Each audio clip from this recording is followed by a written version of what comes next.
ओम सभी को नमस्ते जी। मैं अग्निदेव आर्य। आज का हमारा विषय है कि भाई जो ज्यादा सुख मजा आनंद वो ब्रह्मचर्य में है या विषय वासनाओं में है। इस बारे में हमारे ऋषियों ने क्या कहा, ऋषियों के उदाहरण देंगे, कुछ दो एक दो आपको छोटी मोटी कोई कहानी भी बताएंगे और आपको दोनों की तुलना करके भी दिखाएंगे। आइए सबसे पहले आते हैं कि ऋषि क्या कहते हैं इस बारे में।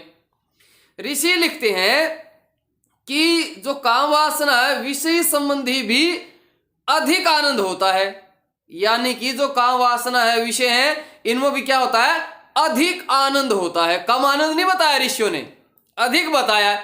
आप सोचते हो कि जी फिर तो ये काम करने चाहिए, जब इनमें अधिक आनंद है तो अधिक शब्द प्रयोग किया गया है।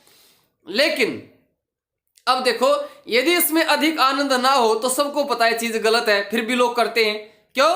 क्योंकि उनको वो आनंद दिखाई दे रहा है, लेकिन जो असली आनंद है वो उनको उसके बारे में वो नहीं जानते। असली आनंद कौन सा? फिर ऋषियों ने जब ये कहा कि विषय संबंधी भी अधिक आनंद होता है, इसके बाद फिर लिखते कि जो लेकिन ब्रह्मचर्य में कितना आनंद होता है।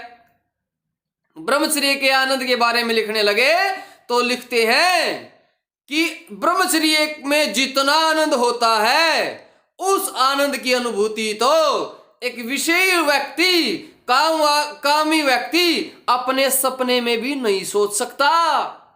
अर्थात ब्रह्मचर्य पालन से तो पता नहीं कितने गुना तुलना भी नहीं कर सकते, कल्पना भी नहीं कर सकते, इतना आनंद अनुभव होता है। किसकी अपेक्षा? काम वासना की अपेक्षा, विषयों की अपेक्षा। अब आप एक बात और विचार कीजिए। अब ऋषियों ने यहां सपने शब्द की प्रयोग किया कि स्वप्न में भी नहीं सोच सकता। वैसे तो आदमी स्वप्न में कुछ सोच लो, चाहे वो आईएएस की तैयारी करे तो अपने आप को सपने में आईएएस ऑफिसर भी देख सकता है, जहाज में घूमता, विदेशों की यात्रा में, और देश का प्रधानमंत्री, मुख्यमंत्री, राष्ट्रपति, कुछ भी सोच सकता है उस सपने में। जो भी चाहे वो कल्पना कर उसके सपने में आ सकती है। लेकिन यहां पर ऋषि लिखते हैं कि ब्रह्मचर्य वाले आनंद को एक कामी व्यक्ति अपने सपने में भी अनुभव नहीं कर सकता। अर्थात ब्रह्मचर्य में वो आनंद है, क्या कहने, कितना आनंद है। कहते हैं इसको एक बात से और समझे कि ब्रह्मचर्य में ऐसा क्या आनंद है और ब्रह्मचर्य नाश करने में ऐसी क्या दिक्कत है। इसको एक और उदाहरण से समझते हैं। दो लड़के हैं, दोनों एक भारी मेले में चले जाते हैं और दोनों की जेब में 100 रुपए हैं। अब मैं आपसे ये पूछता हूं, एक लड़का तो 100 रुपए मेले में जाते ही खर्च कर देता है, कुछ सामान आदि खरीद लेता है या कुछ खा लेता है, और एक अपने रुपए को खर्च नहीं करता, अपने पास रखता है। तो अब बताइए ज्यादा सुख है, ज्यादा आनंद हो खर्च करने में है कि अपने पास रखने में है? आप में से ज्यादातर सोचेंगे जी अरे ज्यादा पास रखने में क्या आनंद है, वो तो खाने में आनंद है, सुख उसी में सुख है। लेकिन ऐसा थोड़ा सा आप और विचार करेंगे तो फिर निर्णय पर पहुंचेंगे। कैसे? दो लड़के हैं, दोनों मेले में गए, दोनों के पास 100 रुपए हैं। एक ने जाते ही खर्च कर दिए और एक ने रखे अपनी जेब में। अब जाते ही खर्च कर दिए, जब दोनों पूरा मेला घूमते हैं और दुकानदार को पता लग जाए कि इसकी जेब खाली है और इसकी जेब में रुपए हैं, और खाली जेब वाला दुकानदार से कहे भाई ये सामान दिखाना आप मुझे आपका। अब दुकानदार को पता कि कुछ नहीं, खाली है कुछ नहीं। तो कह रहे चलो आगे चलो, मेरे पास समय नहीं है, मैं अभी नहीं। उसे पता कि कुछ है ही नहीं, वो सामान तक नहीं दिखाएगा। और जिसकी जेब में रुपए हैं वो टटोल करते हैं, भाई ये सामान दिखाना, इसको दिखाना, वो करना। उसको पता है दुकानदार को कि इसकी जेब में रुपए हैं। वो पूरी जांच पड़ताल के बाद, पूरे निरीक्षण के बाद तब जाकर के सामान लेता है। तो ठीक इसी तरह ब्रह्मचर्य की अवस्थाएं होती हैं, और यह विशेष सुख की बात नहीं आती, यहां पर संतान पैदा करने की बात आती है कि वो भी एक अवस्था होती है। लेकिन इस बात को लोग नहीं समझ पा रहे, दिन प्रतिदिन लगे हुए हैं, नाश ठा दिया सारा सौदेगा, बुरे हाल हो गए हैं। ना दिन देखते, ना रात देखते, ना सुबह देखते, ना शाम देखते, ना नहाने का समय देखते, ना लैट्रिन का समय देखते, जी के तभी लग जाते हैं। अरे भाई तुमने बचना नहीं क्या, जीना नहीं क्या? तो इससे क्या होता है, दूसरी बात देखो, मान लीजिए यदि ब्रह्मचर्य का नाश करने में अधिक आनंद आता है तो कितनी देर तक आता है, सोचो। ब्रह्मचर्य का नाश करने के बाद जो व्यक्ति को आनंद आता है वो कई घंटों का, कई महीनों का, कई सालों का आनंद आता है, या कुछ पल का, कुछ मिनट का, कुछ सेकंड का आनंद आता है। विचार करो, विचार करना है। अब क्या होता है, ब्रह्मचर्य नाश के बाद कुछ पल का ही आनंद होता है, और उसके बाद क्या होता है, उस आनंद के बाद शरीर में उत्साह, उमंग, कार्य में गति, कार्य में तीव्रता बढ़ती है या घटती है, क्योंकि आनंद आने के बाद तो कार्य में गति होनी चाहिए, कार्य बढ़ना चाहिए, क्योंकि आनंद के साथ कार्य बढ़ता है।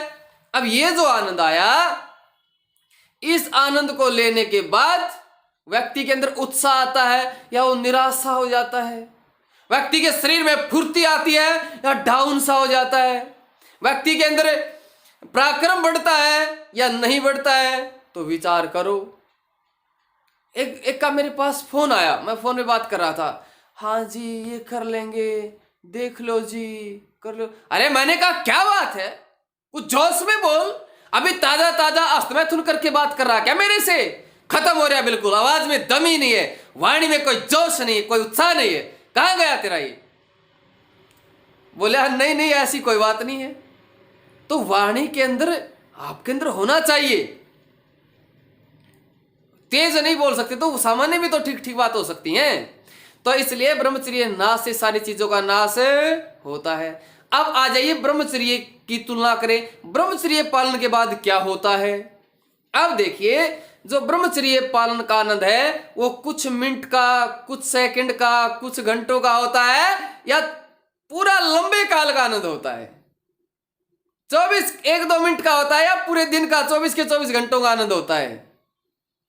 विचार कीजिए, ब्रह्मचारी के तो 24 घंटे आनंद में रहता है। और आगे देखिए, ब्रह्मचर्य पालन करने से व्यक्ति के अंदर उत्साह, उमंग, धैर्य, पराक्रम ये बढ़ते हैं या घटते हैं।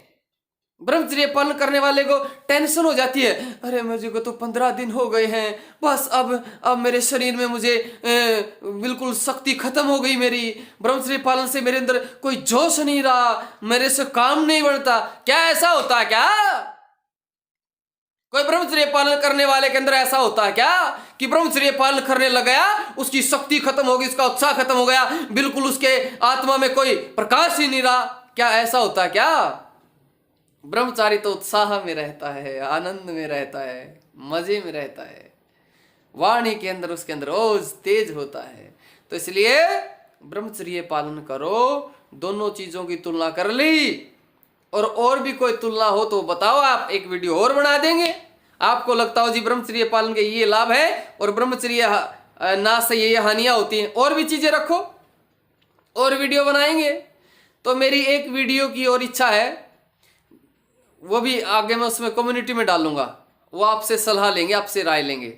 तो फिर भी यहाँ भी आपकी कोई सलाह हो तो भाई जरूर बताएं। ये छोटा सा प्रयास, आप सबके साथ बातचीत करके आनंद आता है, आपकी कमेंट पढ़ते तो अच्छा लगता है, अच्छी अच्छी कमेंट करते हैं आप।